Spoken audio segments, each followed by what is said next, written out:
Good evening, guys. In 10 minutes, we're going to smash through the top 10 questions we get asked when buying and selling off the plan. Stay tuned.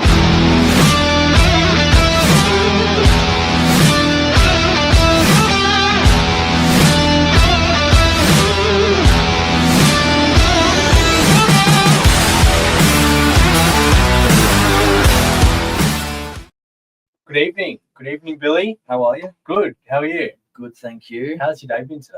It's been busy. Like we're 8 o'clock on a Monday night. Still going. I got in at 7:30 this morning to fire up one of these shows and back in at 7:30 tomorrow. So Beautiful. You love it, don't you? it's busy. Yeah, it's good. Look, I think tonight we're going to unpack a big topic and we're going to spend a minute on each question. So we're not going to bore you. We're going to get through these 10 questions quickly.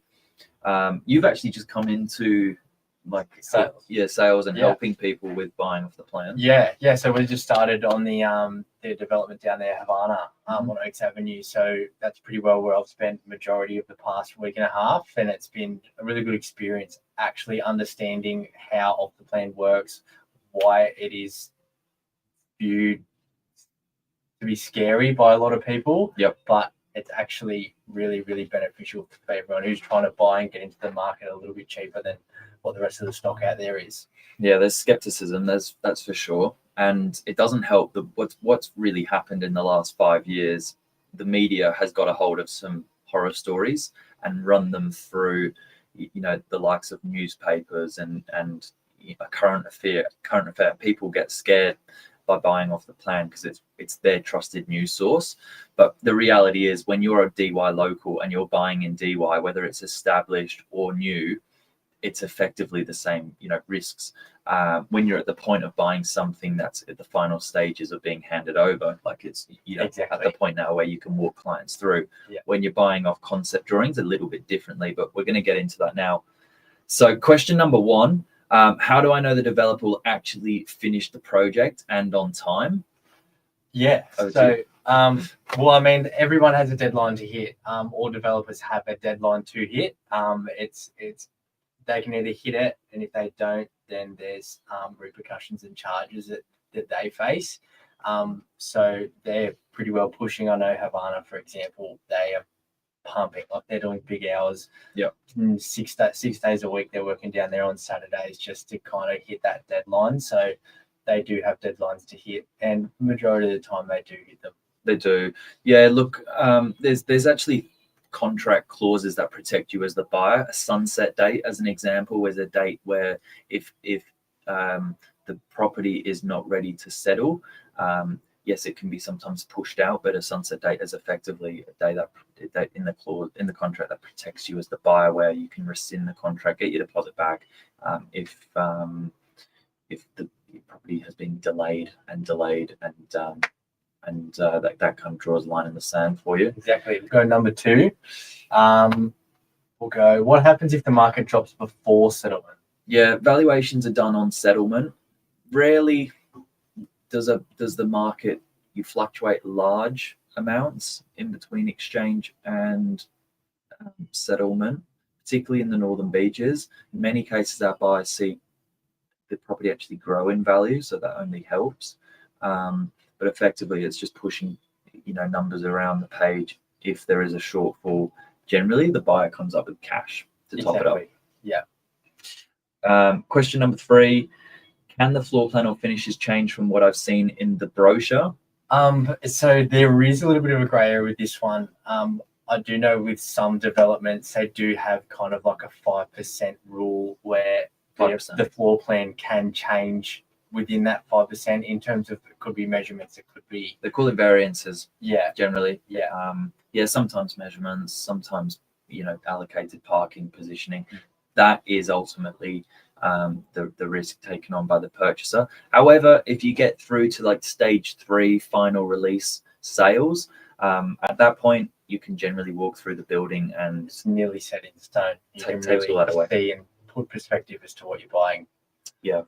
Question 4: where do I actually pay the deposit and is it refundable? Great question. Yeah. So in terms of, are you talking the 5% or 5 or 10% deposit? Yep. Yeah. So generally it is made upon purchasing. correct me if I'm wrong, I am very new to this and picking it up, but it is paid into the real estate's trust account. Yeah, either held in solicitor's trust account or the agent's trust account.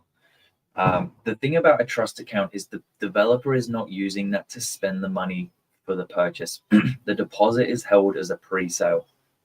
The pre-sales need to be held in trust account for the banks to, get for the builder to get a line of finance to go and build.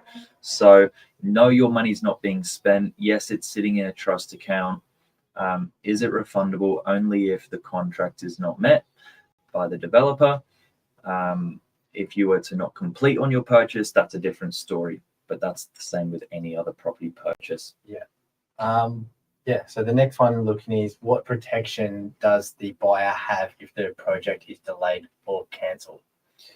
You got your sunset date clause in there. That protects you if the property is delayed or cancelled. You get your full deposit back. But the thing I point out, that particularly with buying and selling in DY from a local to a local, is it's under your nose and you can actually see and watch the project progress. So it's a bit different if you're buying international or interstate. You can't see the project, but where you might be driving past it and you're comparing buying a property down the road that's finished or off the plan that's not yet finished, you can see the progress along the way. And I think that's all in the reputation, and it's all in the track record of the developer. Perfect. So the next one will go, how Can I sell on the property? Can I sell the property before completion? Don't believe so. Generally not. No. So it obviously, I think also depends what's in the contract, but majority of the time, 9 times out of 10, it's not really an option. If you do want to sell, I suppose you can just back out and forfeit a percentage. Well, of the deposit. generally clients will settle the property and then resell as a brand new property after settlement. And that is where we see the growth as well, especially if you're buying in the early stages. You can make nearly 5% growth just from buying it in the early stages to completion and actually selling it. Yeah, sometimes more. We've seen some incredible growth, and particularly at settlement, once occupation has been achieved and you're able to move in straight away with flexible settlements. That's what people are waiting for. People also ask, what are the ongoing costs after settlement? So you've got your strata, your water, your council, your outgoing and rates.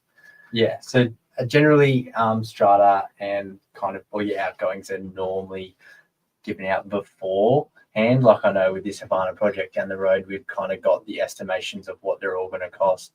And again, it kind of depends on building, doesn't it? The amenities they have. Yeah. But generally it's all kind of outlined on or before settlement. Yeah, you can get approximate rates, and your solicitor can request those as well ahead of time. But yeah, the outgoings are no different to something established. At the end of the day, they're establishing within an owners committee, a sinking fund, capital works fund, admin fund for the day-to-day running, and it's just about building those funds up. Yeah. So the next question, will the property be worth more, the same, or less by the time it's been built? I think we did touch on this obviously throughout the talk tonight. At least we see on the Northern Beaches, it's very rare for them to go down in value once completed. So the short answer to that is, I guess it kind of depends on the location, on where you're at. Pick your market. If you are local on the Northern Beaches and you buy before it's built, there is a very high chance that you will make money before or on settlement. Yeah, absolutely. Definitely got to pick your market. There's a great saying, supply is the enemy of capital growth.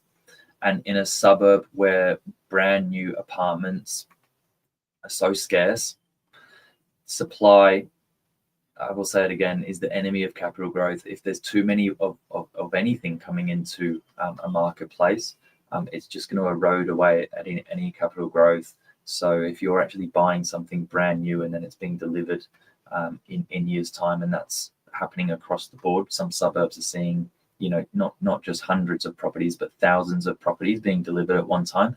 It saturates the market. So you need to kind of be cautious about where you buy. Yeah. So that's like, take DY, for example, I think the Havana building was just sub 80 units in there, and across the road, Castle was at 240. Yep, which will be about 18 months later. So Yeah. across the suburb, there's about 5 active developments that are running.